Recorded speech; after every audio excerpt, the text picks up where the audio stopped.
Hello everyone and welcome back to my channel. If you're new here, my name is Amy and I share our financial freedom journey on this channel. Today we are talking goals and I'm so excited. Setting goals for the new year is one of my favorite things to do at the end of the year. It's just so fun to dream about the year forward and just get excited about all the things that I hopefully will be accomplishing. This year of 2022 has been a very challenging year for me personally, and a lot of the goals that I had originally set out to do this year did not happen. So I will be posting a 2022 goals recap next week. So stay tuned for that video. But today we are going to be going over my 2023 goals. I always start out by talking about the word of the year. So this is something that I have done in years past. I always pick a word of the year. And so for 2021, my word was consistency. In 2022, my word was growth. And in 2023, I have chosen the word committed. So I am really excited because I put a lot of thought into this word. I put a lot of thought of what I want my 2023 to look like. And that's kind of how I end up picking my word of the year. I just try to think about the year forward and what are things that we're going to be doing? What are things that are going to be happening that year? And what do I want to look back on at the end of 2023 and what word will represent what I did that year? So for example, in 2021, I chose the word consistency because we were in the middle of our debt-free journey. We were being very consistent, and that is something that I wanted to carry through the entire year of 2021. And guess what? We did that. We were consistent the entire year of 2021 on our financial goals, and we became debt-free in the year of 2021.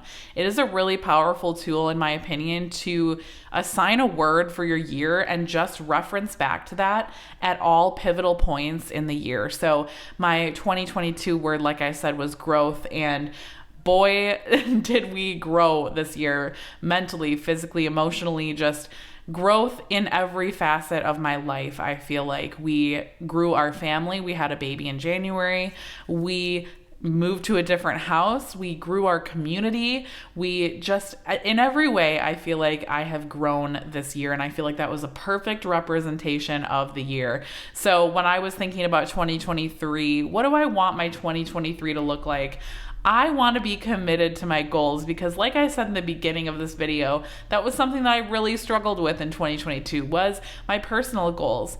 And so looking forward to a new year, I want to stay committed to my goals and I want to put a lot of thought into my goals and assign a certain amount of value to each goal. So I don't just do goals to just put things down on paper. I am really intentional about my goals and think about what will this goal get me if I am consistent with it the entire year. So we will be going over the goals. Today, I'm going to be going over our personal goals, our financial goals. I do those in the same video because they are all just my goals and I try to focus on them equally. Really excited. We are going to be committed to our goals this year. I want you guys, if you're watching and you have never done a word of the year, I want you guys to try it this year and just see how it feels. I really have enjoyed it. I remember the first year that I did it, I was like, this is cheesy. Like this is just stupid. And I was totally converted the first year that I did it because every single month when I would set my monthly goals and at any point in the year, I would just kind of take a look at it in my planner and I would be like, growth and like, how am I growing this month? What are we doing to move towards this and be a better person with this word? So I highly recommend it. If you guys do word of the year, let me know what was your word this year. And if you have a word for 2023, let me know in the comments down below. I would love to hear about it. I think it's fascinating to see what other people have chosen. So committed. We are going into 2023 committed to our goals. And I'm hoping to get back onto a better routine of sharing my goals on YouTube. So in 2021, I shared a quarterly update on my goals. And let's be honest, 2022, I completely fell off. We haven't done any updates. And so yeah, it's been a very hectic year and I'm really hoping to commit to my goals, to commit to a better schedule and just really kill it in the year of 2023. So let's do this.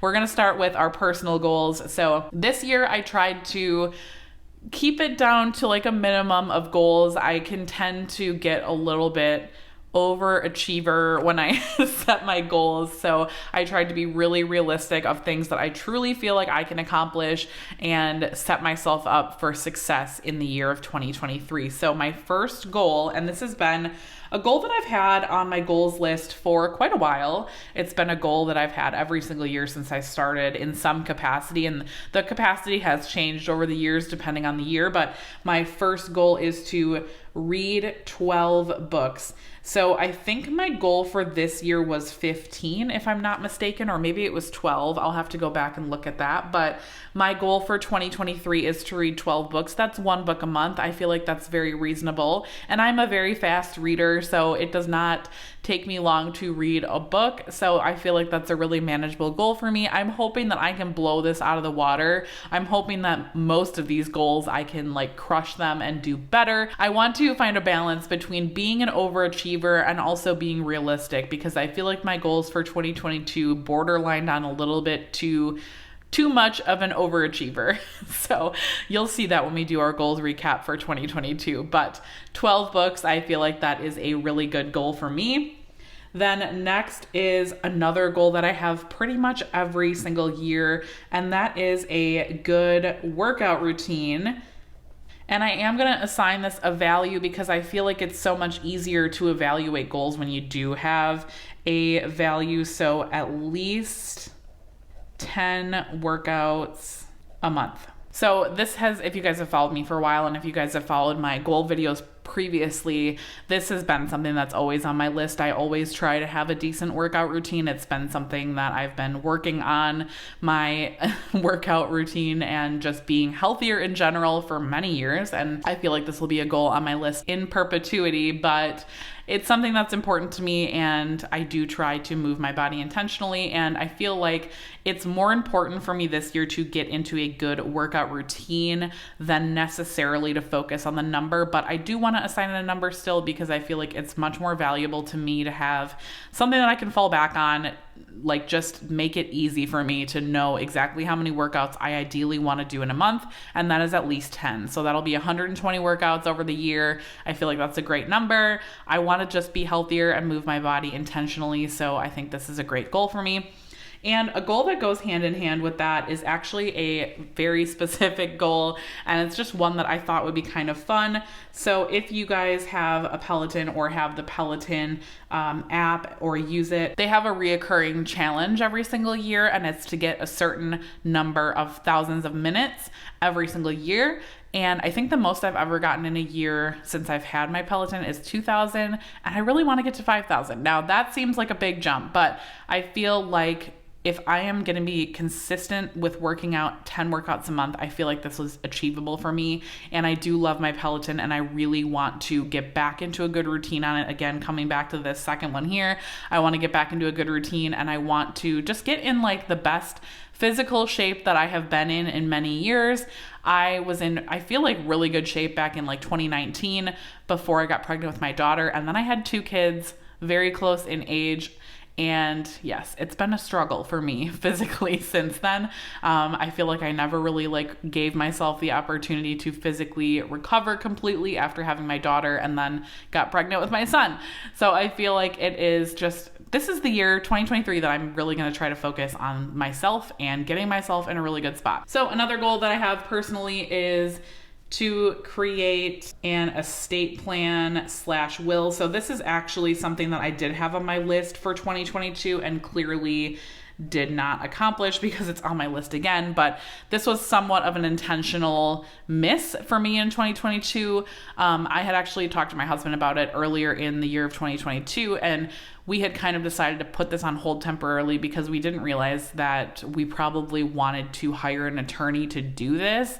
So we initially thought we could maybe handle doing it on our own, but the more I kind of looked into things and thought about it, I think we actually want to hire somebody to do this for us and do it right and make sure that it's, you know, everything is all settled and everything. So that is something we have to think about. I have not reached out to anybody yet. I haven't even really, to be honest, started to look into like somebody to do this for us yet, but it's something that I want to get done in the year of 2023. Also, with having a baby in 2022, we kind of just like needed to get him all set up, like with his social and all the stuff. We wanted to make sure we have like everything in order before we like hire somebody to do this. So if you have any experience hiring an estate planning attorney, let me know in the comments down below. Like, is there things that we should be keeping in mind or anything that you would recommend or anything that you think we need to know before we do this? Yes, so I would love to hear if you guys have any experience with that, but that is something I'm going to be looking into. But also I realize it's like thousands of dollars sometimes, so I also need to come up with a plan of putting that in our budget, or like where I'm going to take that money from to do this right. So yes, that's on our plan for 2023, and I'm a little bit disappointed that we didn't do it in 2022, but like I said, it was kind of intentional. We knew we needed more resources, and we just needed to kind of think it over more and figure out what we wanted to do. And I definitely think we're doing the estate planning attorney route just because I feel like I want to kind of just be able to give it to somebody and like they do all the paperwork and everything that, you know, we need to do. So that's kind of the route that I think we're going to go. So the next one is a fun one, and it is go on vacation. So this is hopefully going to be an easy one to accomplish because we are planning to do some sort of vacation in 2023, but we haven't actually planned anything yet. But we haven't been on a like proper family vacation in many years now because of COVID, and we also had a baby. And so we have not actually been on a family vacation since before COVID. So I'm really excited to hopefully go on a vacation this year and just be able to spend time with family and go somewhere that is not in the state of Wisconsin. So that'll be really exciting. I'm very excited to accomplish that with my family, and it is just going to be a reward that we've been waiting for. We did not really do anything when we became debt-free necessarily, and then we also decided to buy a house. So yeah, that took up most of our like extra funds. So I'm kind of counting this as like our little debt-free celebration slash just awesome family vacation. So stay tuned. I will probably share like what kind of trip we're planning, you know, more so closer to when we actually do it, but we don't really have any plans yet. I'm hoping we'll go over spring break, so sometime like April, March timeframe, but more to come on that. And the final goal is to be consistent with YouTube posting. So this is more so a goal to keep me accountable throughout the year, because I find that like filming videos and having this routine of filming videos really keeps me motivated and keeps me accountable from you guys, because you guys are just such good accountability partners for me, and you guys are always asking like, how are things going? How are your goals going? So this is honestly more so selfishly for me to be consistent with YouTube, because I feel like it really helps me achieve things, and I just love to share on this platform so much. So I want to be consistent. I have not really had a problem being consistent on YouTube. I feel like I am a pretty consistent poster. I did have a few months in 2022 where I posted a few less videos than I normally would, but I have been pretty much consistent every single week for 2 years that I've been on YouTube. So I'm really proud of that, and I'm hoping that I can continue that moving forward. Let's go ahead and move on to our financial goals. These are the most exciting for me, you guys, because obviously you guys know my channel is all about finances. So these are the really exciting goals for me to set. And I feel like these are typically the goals that we do the best on. So this is always a very exciting portion of these videos for me, because I feel like these are just so exciting to set every single year. So the first financial goal we have is to, and this is probably going to shock some of you guys, so save for a new car. So this is actually something that I have not talked about on my channel. So my husband used to have a company car, and since, what was it? August. Yes. Since August, we have been a 1-car family, and I haven't really shared about it because I don't know. It hasn't come up. So here I am sharing about it now that it's coming up. But yeah, we've been doing 1 car, which honestly has been working out fine for us. I work from home primarily still. And so it hasn't been a huge deal for me to only have 1 car and share it with my husband. My husband actually works like outside the home. So like he has to leave to work. He doesn't get to work from home, but I do. So it hasn't really been a big deal, but we are really feeling like we want another car. So this is like our number 1 priority for the year, and that is to save up $10,000 to get another car. So this is going to be probably not like a super great car, right? Like this is going to be something that he'll just use to commute to and from work. You know, it doesn't need to be anything fancy. We were originally going to do $15,000, but I was like, I just don't want to allocate that much money from our financial like goal pot to put towards a car. So we agreed upon $10,000. Hopefully that'll cover it. But if we do go a little bit over, you know, we will figure that out in the time that we are doing that. So more to come on that, but that will be the first financial goal that we are working on in 2023, is to save up that $10,000 for a car for my husband. Next financial goal is to max out my husband's Roth IRA. So I have talked a little bit about this on my channel already, but we maxed out my Roth IRA, or we will be maxing out, I should say, my Roth IRA in 2022. And so for 2023, we are hoping to max out my husband's. Now, the amount that we can max out actually went up for 2023, so that is $6,500. So that is a $6,500 goal, and that'll be our second goal that we're working on. And then we have one more major financial goal, and then we have one like stretch goal that I will list after this. So our next financial goal is to pay down our mortgage. So this is probably not a surprise to you guys if you've been watching my channel for a while, because I've talked a little bit about this in my recent videos, but we are really wanting to pay down our mortgage and just make extra mortgage payments. We don't want to have a house payment for, 29 more years. So I'm really hoping that we'll be able to pay it down consistently over the next few years. And so I actually assigned a value of $15,000 that we want to pay down our mortgage. So why 15,000? I don't actually know. We just kind of assigned it a value, and that felt like a really good amount. We were originally going to do 12,000 to make it so it was like $1,000 extra every single month of the year. But go big or go home. I thought 15 would be great. And the amount that our mortgage is right now, with an additional $15,000 of payments, we should be able to bring our mortgage balance to under $350,000. So that's kind of just a fun milestone, I think. And so that's kind of why we chose 15.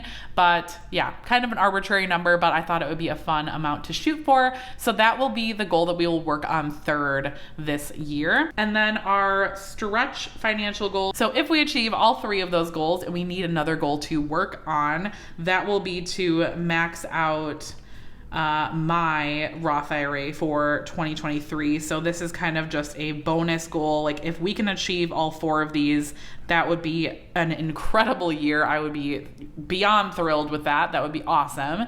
So yes, that's kind of our plan, our financial plan. It's a little bit different, I feel like, than the direction that I originally thought we were going to go, but I'm super happy with it. I'm really excited. And that is all of our goals for 2023. Let me know in the comments down below if you guys have done your goals yet. I would love to hear some of your major goals for next year. That's all I have for this video. Thank you guys so much for watching, and I will talk to you guys in my next video. Bye, guys.